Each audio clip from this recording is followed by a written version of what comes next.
नमस्कार मित्रांनो, मराठी एक्झाम या यूट्यूब चॅनलवरती सर्वांचं स्वागत आहे. मित्रांनो, आजच्या व्हिडिओमध्ये आपण या ठिकाणी जी कृषी सेवकची जी पेपर होणार आहे त्यासाठी एकूण किती अर्ज आलेले आहेत, कोणत्या विभागाला किती अर्ज आहेत, प्लस या ठिकाणी कोणकोणत्या जागासाठी किती अर्ज आलेले आहेत आणि एका जागेसाठी किती फॉर्म आलेले आहेत, किती कॉम्पिटिशन आहे याच्याबद्दल चर्चा करणार आहोत.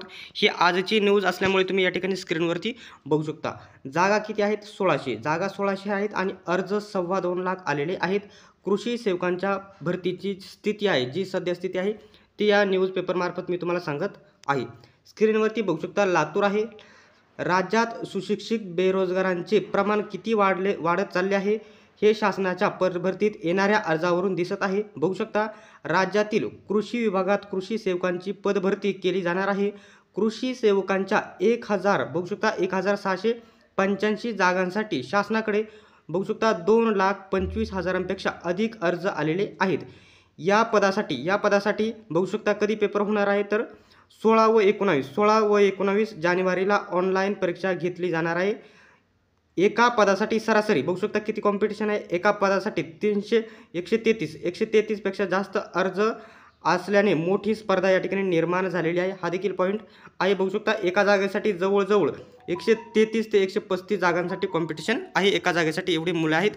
दुसरा पॉईंट म्हणजे राज्यात कृषी विभागात बघू शकता राज्यात कृषी विभागात 2021 या ठिकाणी 2021 मध्ये कृषी सेवकांची पदभरती करण्यात आली होती. आता 2 वर्षानंतर ही पदभरती होत आहे. राज्यात शासनाच्या आदेशानुसार बघू शकता आदिवासी म्हणजे पेसा क्षेत्रातील पदभरतीस निर्बंध आहेत. त्यामुळे आदिवासी विरहित म्हणजे नॉन पेसा क्षेत्र विभागातील पदे भरली जाणार आहेत. म्हणजे पेसा वगळता बाकी पेपर होणार आहेत. त्याच्यानंतर राज्यात कृषी विभागाच्या अधीनस्थ कार्यालयाच्या आस्थापनेवरील कृषी सहाय्यकांची रिक्त पदे आता कृषी सेवक म्हणून निश्चित वेतनावर भरली जाणार आहेत. हा देखील पॉईंट आहे. त्याच्यानंतर जर एका या ठिकाणी हा जर आकृतिबंध निश्चित ठरला असता अगोदरपासून तुम्ही या ठिकाणी 300 पदे वाढलेली असती तर काय होता पॉईंट बघू शकता.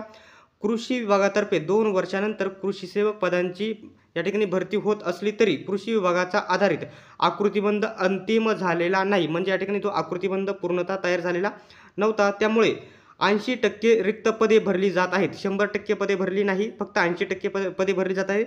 आकृतिबंध तयार झाला असता तर आणखीन या ठिकाणी 300 पदांची संख्या वाढली असती. याचा फायदा सुशिक्षित बेरोजगारांना नक्कीच झाला असता. या ठिकाणी बघू शकता जागा किती होत्या एकूण बघू शकता. लातूर विभागाला किती होत्या तर 159 जागा. छत्रपती संभाजीनगर विभागाला या ठिकाणी 196 जागा. कोल्हापूर विभागाला बघू शकता 250 जागा. नाशिक विभागाला 135 जागा. अमरावती विभागाला बघू शकता 156 जागा. सगळ्यात जास्त जागा नागपूर विभागाला बघू शकता किती आहेत तर 365 जागा आणि पुणे विभागाला 182. त्याच्यानंतर ठाणे विभागाला 247. अशा एकूण किती आहेत तर बघू शकता एकूण किती जागा 1685 जागांसाठी ही भरती आलेली आहे. आणि या ठिकाणी 16 व 19 तारखेला लवकरच पेपर होणार आहेत. जर या ठिकाणी कृषी सेवकच्या तुम्हाला नोट्स पाहिजे असतील तर बघू शकता 91 39 64 31 99 या नंबरवरती तुम्ही या ठिकाणी 175 रुपयाचं पेमेंट करून त्याच नंबरवरती तुम्ही स्क्रीनशॉट पाठवायचा आहे. तुम्हाला या ठिकाणी सर्व विषयांच्या नोट्स या ठिकाणी जो कृषी घटक आहे त्याच्याबद्दल देखील नोट्स उपलब्ध होऊन जातील. सर्वांनीच व्हिडिओ शेवटपर्यंत बघितल्याबद्दल धन्यवाद. चला तर भेटूया पुढच्या व्हिडिओमध्ये.